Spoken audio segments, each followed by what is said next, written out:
वो लड़की बहुत चालाक है, इतनी चालाक है कि मुझे मेरे ही सामने अपने नाम पर बेवकूफ बना गई। लाचार बन रही है उसके सामने। और मैं वो हूं जिसने उसके घर पर, उसके खानदान के सामने उसकी इंसल्ट की थी। हमने तो उसे बचाया है।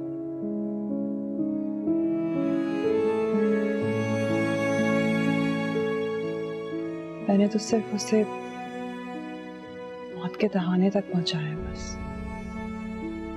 तो सब ठीक है, मगर उसको घर बुला के क्या मिल जाएगा तुम्हें?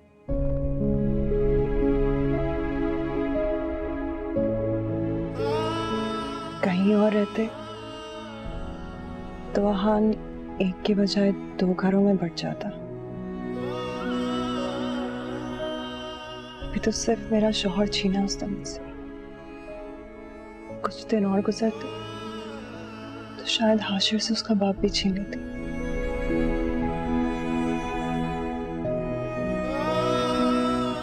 ऐसा मैं होने नहीं दूंगी। यहां रहेगी मेरी नजरों के सामने।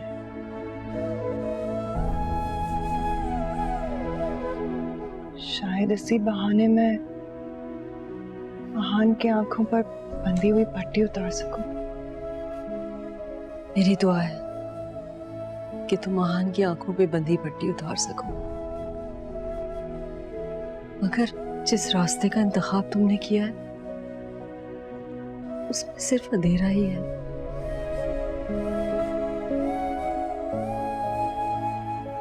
एक माँ की हैसियत से दुआ मांगूंगी कि खुदा करे तुम्हारा घर बचा रहे।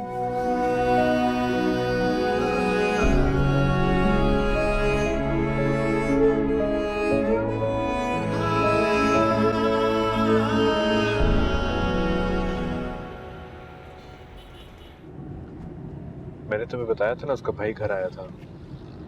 मैं तो समझा किंजा को लेने आया। मुझे भी आपने ही बताया था। हाँ, मगर हैरान तो मैं तब हुआ हूँ जब किंजा ने मुझे अपने कमरे में बुलाया और तुम्हें घर लाने को बोला। मैं भी काफी हैरान हूँ। तुम क्यों हैरान हो? तुम्हें तो खुश होना चाहिए। मैंने तो कभी नहीं सोचा था कि हम तीनों एक साथ घर पे रह सकेंगे। वैसे किंजा ने बहुत बड़ी कुर्बानी दी है। I really appreciate this. कुछ तो है जो समझ में नहीं आ रहा। क्या मतलब? यही कि वो बहुत अच्छी, बहुत बड़ी कुर्बानी दी है उन्होंने। तुम्हें कोई प्रॉब्लम है? आप खुश हैं? बहुत। तो बस मेरी हर प्रॉब्लम का सलूशन आपकी खुशी। आप खुश हैं तो मुझे कोई प्रॉब्लम नहीं। शिरीन, मैं तुम्हें एक और बात भी बतानी है। जी? तुम घर पे हर किस्म के हालात को फेस करने के लिए तैयार रहना। क्या मतलब? मतलब कि तुम्हें शायद अच्छी वेलकम ना मिले और शायद कुछ दिन तुमसे लोग बात भी ना करें। मैं भी शायद तुम्हारी हेल्प ना कर पाऊँ। तुम्हें कुछ दिन सब्र करना पड़ेगा। मैं जानती हूँ, आप बेफिक्र रहें। मैं किसी को भी शिकायत का मौका नहीं दूंगी, आपको भी नहीं।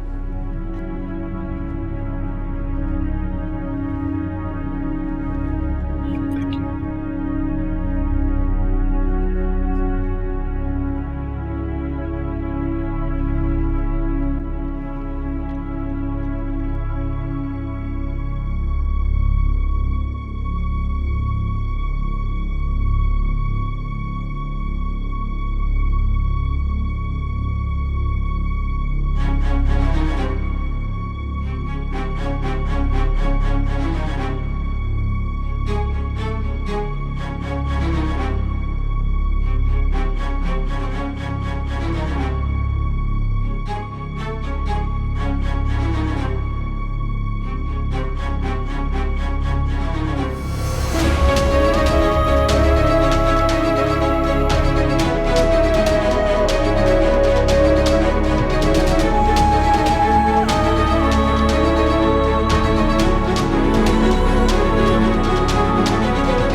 अम्मी ये जरूरत नहीं है तारुफ की, जानती हूँ मैं कौन है ये। मैं तो इससे कोई ताल्लुक नहीं रखना चाहती, सलाम दुआ का भी नहीं।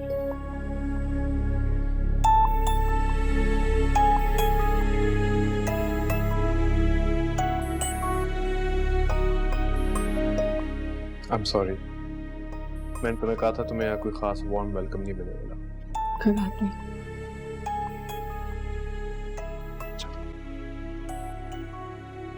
अस्सलाम वालेकुम छोटी बीबी। वालेकुम अस्सलाम। वो बीबी जी, मैं यहाँ पे एक छोटी सी नौकरानी हूँ, सारे घर का काम करती हूँ। मुझ गरीब का बड़े लोगों के मामला से तो कोई वास्ता नहीं है, लेकिन आपको कोई भी काम हो ना मुझे बताइएगा, मैं हाजिर हूँ। ये है जरीना, यहाँ की मुलाजमा। जरीना, इनका सामान गाड़ी से निकाल के कमरे में रखवा दो। जी जी सर जी, मैं अभी लेकर आई। बीबी जी आप आराम से जाके कमरे में बैठे, मैं आपका सामान लेकर आती हूँ, ठीक है?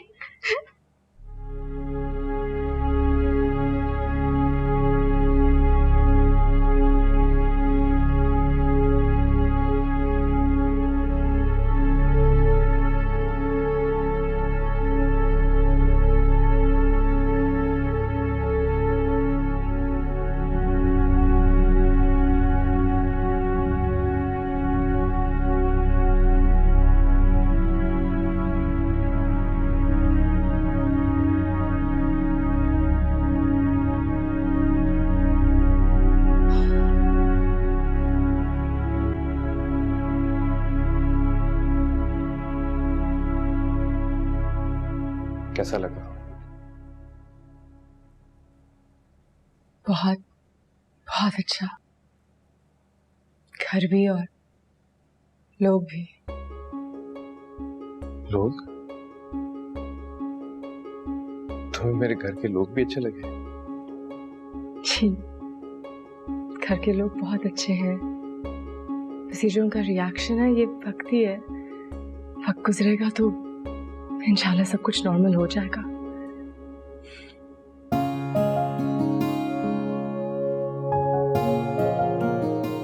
तुम्हारी सबसे बड़ी खूबी यही है, तुम बुरे से बुरे वक्तों में भी खुशी ढूंढ लेती हो।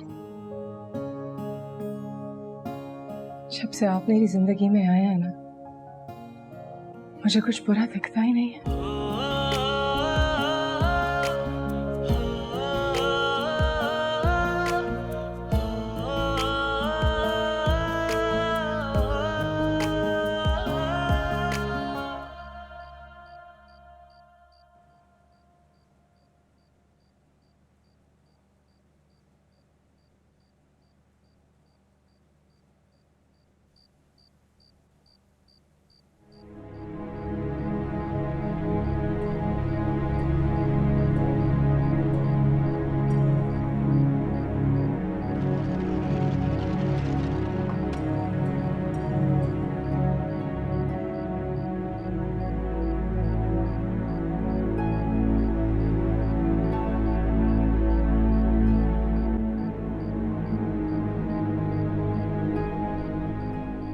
Thank you.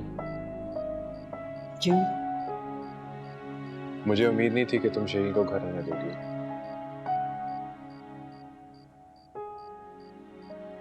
उम्मीद नहीं करनी चाहिए, क्योंकि जब उम्मीद टूटती है ना तो इंसान टूट जाता है। इससे इस उम्मीद के टूटने पर तुम्हें खुशी तो बहुत हुई हो। किंसा, मेरे हालात ऐसे नहीं है कि मैं खुश हूं। मुझे शर्मिंदगी भी है और एहसास जुर्म भी। साथ में मुझे ये भी लगता है कि जो मैंने किया इतना गलत नहीं था। अगर मैं शरीन से शादी ना करता तो शायद वो आज जिंदा ना होती। मुझे उन हालात में जो ठीक लगा मैंने किया। तुम मर्दों के पास यही धमकी होती है ना, दूसरी शादी करने की, दूसरी, तीसरी, चौथी। लेकिन तुम जानते हो, हम अल्लाह ताला ने मर्द को 5वीं शादी करने से मना किया है, क्योंकि मर्द ऐसा होता है। तुम जानते हो ना, तुम इंसाफ नहीं कर पाओगे। और हालात को कसूरवार मत ठहराओ। बुरे तो लग रहे हो, कमजोर भी लगने लगोगे मुझे।